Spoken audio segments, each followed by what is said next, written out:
I just got back CTF-Outside from the art team, which is now officially called CTF Titan Pass, and I'm working on a gameplay pass on a map.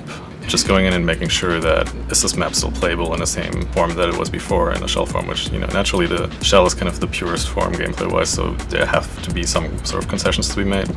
I love these surfaces here that you can see are now neatly tucked behind what used to be the original shell, poking out and creating things that you could get hung up on. So in order to facilitate people being able to still wall run on these spots, to kind of go in and just nip tuck a lot of this stuff and push it back. Same in these kind of areas where once you actually go ahead and select some of the blocking volumes here that make up the collision, you can see how clean those surfaces really actually are after the fact, but there's still breathing room underneath that to give it some organicness and let it breathe there.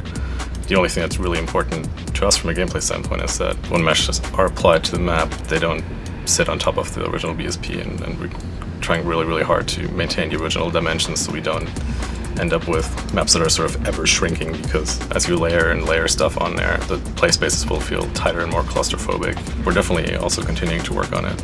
We're definitely not done with it since we're a living project. There's a ton of things that we still want to touch up on and improve, and it's an evolving process. When these guys first started, we had Goobas concepts. We had a nice kind of clean white rock with some moss on it. There were some green areas. The castle block was meant to be hewn from the surrounding rock, so that's why everything was white on white on white.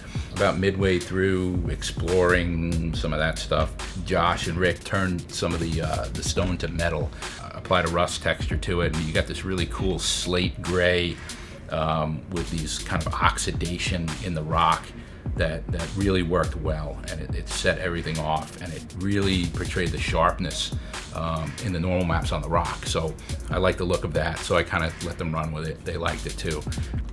Maybe 3/4 of the way through, we took a look at it. It was getting very gray. The rock was gray, the sky was gray, the metal was gray, and one of the ideas that I had was bringing this moss layer down so it feels like this area doesn't get much sun, it's more damp. Let's bring some greens in there and some different tonal values, and that kind of brightened everything up. It also helped some of the player characters stand out from the backgrounds. Then we said, hey, how can we contrast the two sides? Because the sides were looking very similar as well. We started to bring back the white stuff, and we said, hey, what can we do with this white stuff? Can we make it a quartzy type of rock?